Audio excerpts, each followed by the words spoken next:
Now, they can say what they want, but as this information comes out, this is one of the biggest political scandals ever, okay? The investigation was eventually closed because a major newspaper obtained a photograph of one of the undercovers and was about to publish it, but the FBI press office told the outlet that the photograph was an FBI informant who would be killed if the photograph was publicly released. The two top stories for leftists who want to absolutely lose their minds today are definitely going to be the FBI looking into James Comey's off-the-book honeypot operation targeting 2016 Trump campaign, and this 100% real story that we are going to go through after we cover the Epstein and FBI, well, the two FBI stories. There is a congressman who is recommending and writing up a potential $250 bill with Donald Trump's face on it. That's going to be the last story that we cover today, and it is a good one. I have a feeling that people's hair is going to be on fire when they get a load of that. And I know from my perspective that I think they're going to probably consider this weaponization of the Department of Justice. And basically, they're like their worst nightmare. This is the moment where they are going to start to feel the way that we felt throughout the last 4 years, where you're like, oh my God, they're using the DOJ against us in a political fashion. The thing is though, is this is actually in response to when they did that. Okay. Because if James Comey really did this, okay, did a honeypot intelligence operation against a presidential candidate who had done nothing wrong, you need repercussions for that. And when you hear the details of this story of what he's accused of doing, believe me, you're going to want to hear, it's even people who are kind of independent, they're trying to make up their mind. When you hear the details of this in a second, you're going to want to see him go down for this too, because we can't have this going on. Like, this kind of thing cannot happen. Then we're going to go through this story, which seems important to talk about. FBI deleting evidence linked to Jeffrey Epstein, new whistleblower claims. And yes, I changed in between some of these takes, but this seems like a pretty important thing to cover since we're talking about egregious FBI malfeasance. And I would imagine James Comey probably involved in this as well, since they went and seized all of the evidence from the island while James Comey was still in charge. So, when they're deleting files, I don't know, maybe still under James Comey's direction, but that's going to be the second story that we look at today. Seems wildly urgent since we are supposed to be getting the Jeffrey Epstein client list and all of that information ASAP, and all of a sudden the FBI is deleting files related to it. Believe me, I don't like saying this every video, but in all seriousness, if you are seeing this video and you're not subscribed, you are in a minority. I am not an approved news channel with YouTube yet, which means that almost no one new ever sees videos that I do about stories like this. So if you are seeing this, it's very bizarre. So if you want to see more of them after watching this, you should definitely subscribe to the channel, because that way you'll be suggested these videos. Otherwise, you won't. All right, so let's dive into the Comey thing. All right, so FBI looking into Comey's off-the-books honeypot operation targeting 2016 Trump campaign.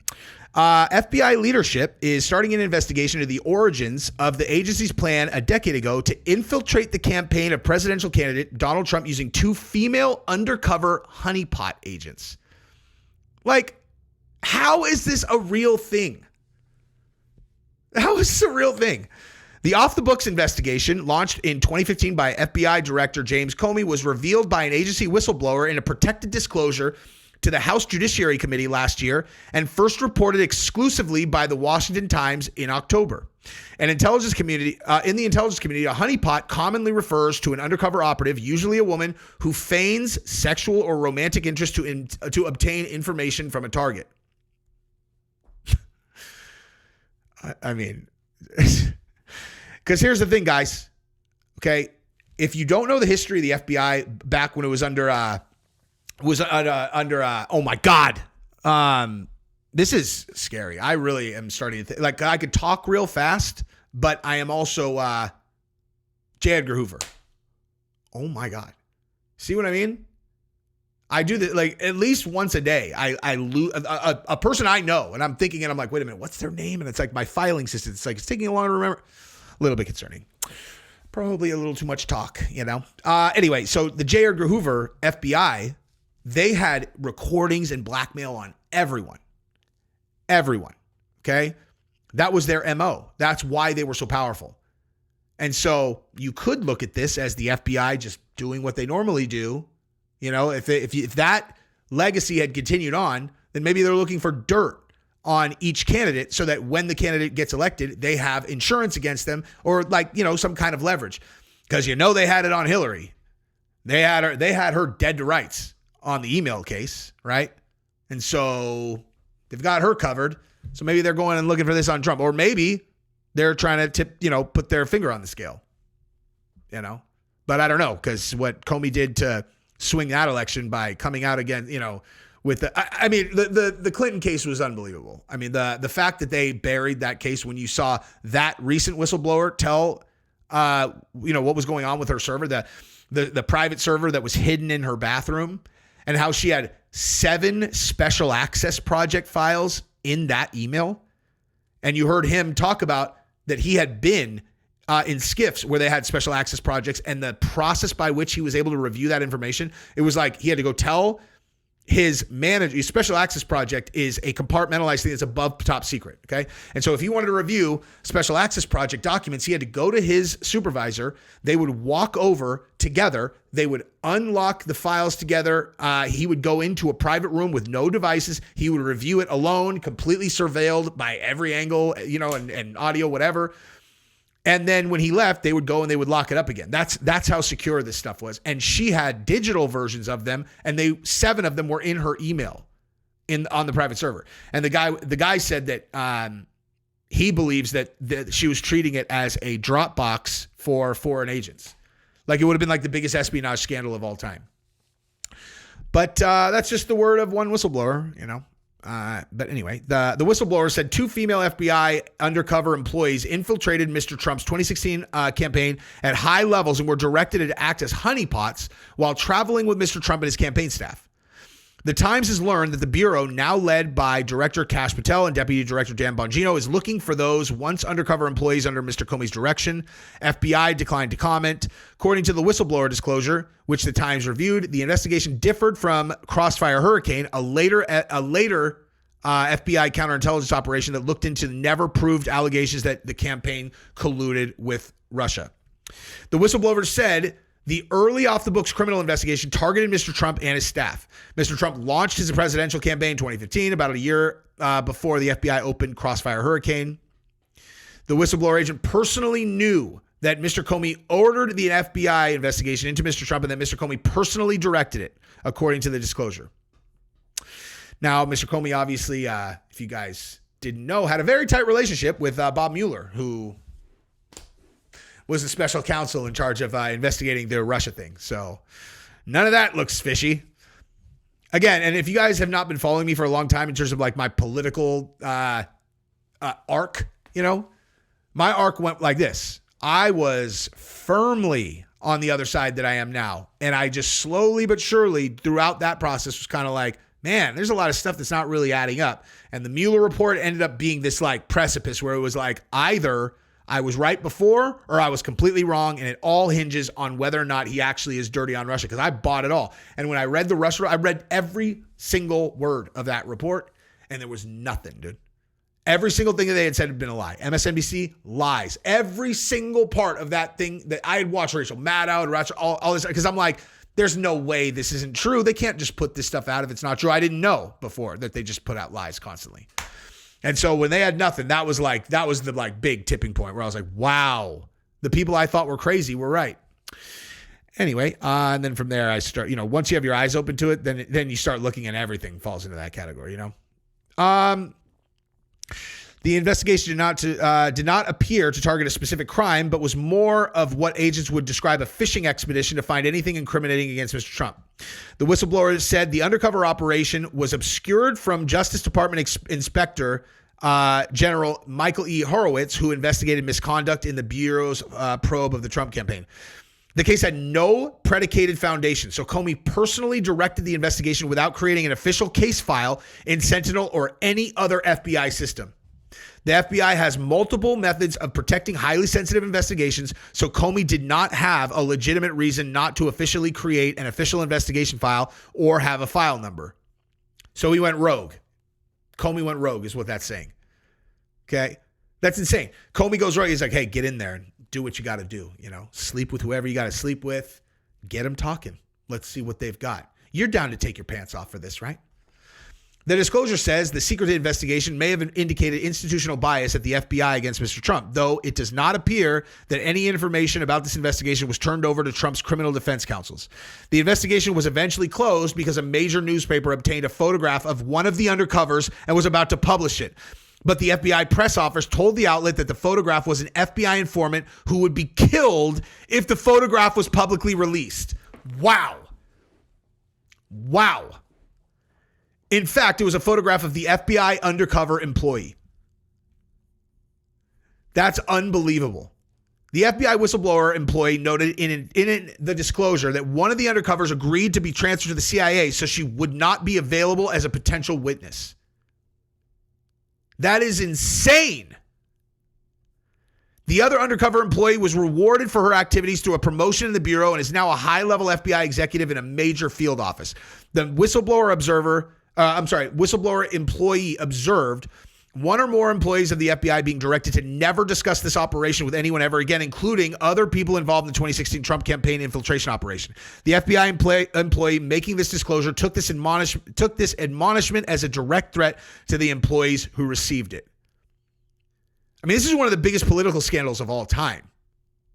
Honestly, this is insane. And now let's move over to this story about the FBI deleting the Epstein files. But first, real quick, I want to tell you about the sponsor of this video, veteran-owned, patriot-owned, great company that you definitely want to support. Now, real quick, I want to tell you about the sponsor of this video, Sheath Underwear. Now, if you have never checked out Sheath Underwear, you need to go to that website right now and check out their stuff. Now, if you already have a pair of Sheath because you've been a longtime viewer of my channel, they have a brand new product out, the 4.0 black and white modal.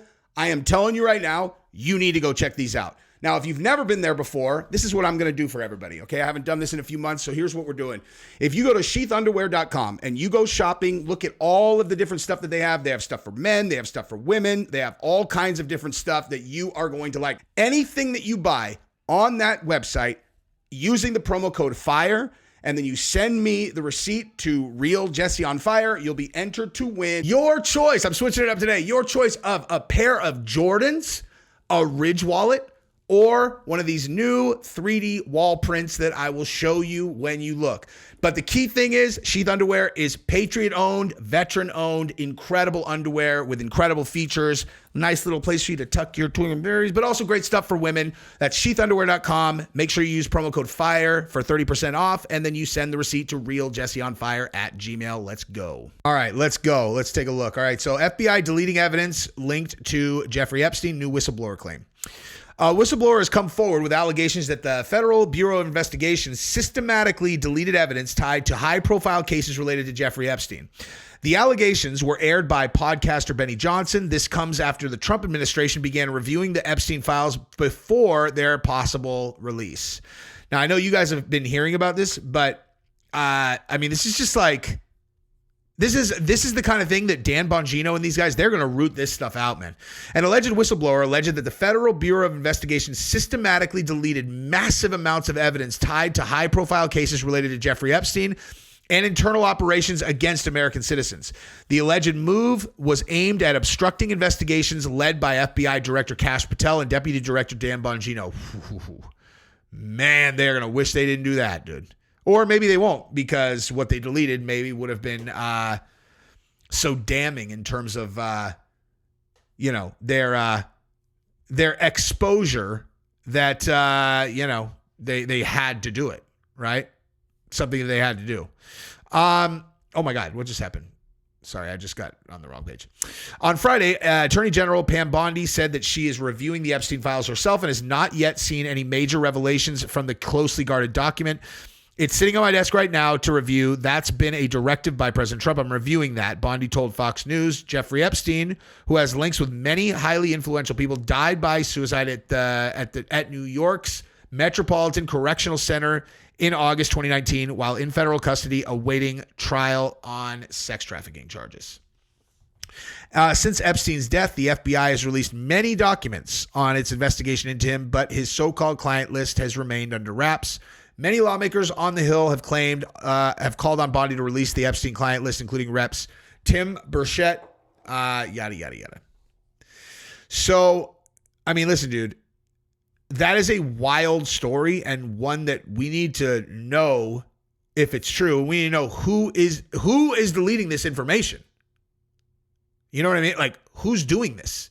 And they need to go down for that. Hey, I'm sure that everybody on the left is going to love this idea. This might, I actually am not sure if this is a troll or if this, I mean, like if this South Carolina congressperson is serious about this, but they're putting forth a bill to create a $250 bill with Donald Trump's portrait on it. And I'm going to show you exactly what that $250 bill with Trump's face on it looks like, although I'll probably put it on the thumbnail. But let's look at this real quick. And, we don't have to make more of this story than it is. But this is the exact kind of thing that I would love to see happen, just because it would be, the meltdown online will be too good. And it'll be so funny. They'll refuse to ever carry a $250 bill. Those who carry cash would have a denomination as an option with President Trump's face, at least under the idea of one South Carolina congressman. U.S. Rep. Joe Wilson, a staunch supporter of Trump, says he's planning to propose a $250 bill to include the president's portrait. Bidenflation has destroyed the economy, forcing American families to carry more cash. Most valuable bill for the most valuable president. Federal law, however, prohibits any living person from being depicted on U.S. currency. So that seems like a pretty big hurdle. But, who knows? You can change the law. The Bureau of Engraving and Printing currently prints $1, $2, $5, $10, $20, $50, and $100. Yeah, I mean, honestly, there's seems like it's a good time for us to start making bigger bills, given that there are lots of things that are more than $100. Wilson's planned proposal would play to a GOP primary voting base, especially in a state where Trump is very popular. So let's take a look. Bam. What do you guys think, dude? What do you guys think about that? Just a cool $250 bill. For those of you who want to troll the entire Trump derangement syndrome, can you imagine it? I can't really think of anything that would infuriate them more. Now, let's see what some leftists thought about this, because this is where I found it. Secular Talk, which is Kyle Kulinski. He had, he posted this. This is where I heard about it, right? So they call it cult worship, of course. Cult worship. It's now, a constant reiteration. I really wanted to slam Kyle Kulinski, because I've kind of been looking for a reason to do it, because he kind of went after me in a video, one of those like really deeply researched and honest videos where he took a clip, like a 5-minute clip of a 90-minute conversation that I had with Destiny, which, again, for the 1,000th time, the premise of this conversation was, I said that people like Destiny and people like Bill Maher and Sam Harris have genuine Trump derangement syndrome. I was actually complimenting his intellect. I was like, you guys are all incredibly intelligent people. And then you put Trump into the conversation and boom, your guys' brains break and you see everything through this insane lens where like everyone involved is evil. Destiny said during that conversation that every single Trump supporter is a like a treasonous moron. I'm like, so like 70, this is before the election. I'm like, so like 71 million Americans? He's like, yes, 71 million Americans. I'm like, I think you're proving my point, man. You know what I mean? Like, and this is also coming from a dude. The whole premise was because he danced on the grave of a murdered father, right? Who got killed in front of his kids. And I was like, dude, guy, like, you're not coming off like a normal person. That was the context of that conversation. And then he dog walked me. I will admit, he definitely dog walked me into a conversation about January 6th, which I never agreed to have. I said, no, let's not talk about January 6th. And he found this slate of electors thing. I never said I paid close attention to any of that shit. And I acknowledge, I'm like, Trump had fake slate of electors. I'm like, okay, I don't know anything about this. And he's like, so you would admit that it was bad if he did that? I'm like, sure, it'd be bad if he did that. Like, that clip. And then this fucking idiot, Kyle Kulinski, jumped on board and was like, did you see this MAGA-tard who didn't even know about the slate of electors? And he's out there talking about January 6th. I'm like, idiot. Okay, I still thought he was a smart person then. But anyway, so I was kind of looking for a reason. But man, like, I didn't really find any outside of, this kind of nonsense where like Steve Bannon did a Sig Heil on the stage at CPAC, like This is really what you're going with still. That the Trump group, they're Nazis. We're still doing this. This is an approach that you think is going to draw people to your side. Like, my viewpoint is we're trying to draw people to our side, right? That's how you win the war. Okay? It's a fucking war. I once heard someone quoted Destiny as like something, and they were saying that like they disagreed with his his ethics because he was willing to do this thing, and he was like, this is how we win the war. And I'm like, I agree 1,000% with him on that. It is a fucking war, you know? And I think about it like that. But the way you win a war is you attract as many people as you can to your side, since this war is won and lost by the number of votes that your team gets, right? Okay? So my point is, this is what you're going with? They're Nazis? You really think this is compelling? All you're doing is killing your fucking credibility. Okay? So supposedly this is Nazi talk, okay? The only way that they win is we retreat, and we're not going to retreat. We're not going to surrender. We're not going to quit. Fight, fight, fight. It's a Nazi salute. It's a Nazi salute. It's like, good God, man. Keep going with that, dude. Like, just, I mean, I really feel like that's going to be the thing that pushes you guys over the edge. Should I be a huge dick? I think I'm going to be a dick. Okay. Wait a minute. That's the sign for my show that I do with my wife. I must have left that up by accident or not. There's a link to that show in the description, you know, since I'm going to do this. Honestly, I have thought better of this. Okay. I always feel dirty after I put out stuff that goes, it's like, I just disagree with them politically. That's all, actually. That's it. I just disagree with them politically, and I think they're being really nasty, and I don't like it. Okay. I don't like it. So I'm going to think better of what I was about to do. And I'm just going to say, I hope that they have a long and happy marriage, and that, you know, any previous infidelity that they had, which may or may not have led to their relationship, is not repeated in their current relationship. I hope that they are soulmates, and that's why they split up, and not because Crystal Ball is someone who cheats on her husbands. Okay. And I mean that. I really mean that. Okay. So I'm not doing what I was going to do, which was to suggest otherwise, but I was only doing that to be a dick, and I am trying not to be a dick. So I apologize in advance for what I was going to do. I'm not doing it. So anyway, that's it.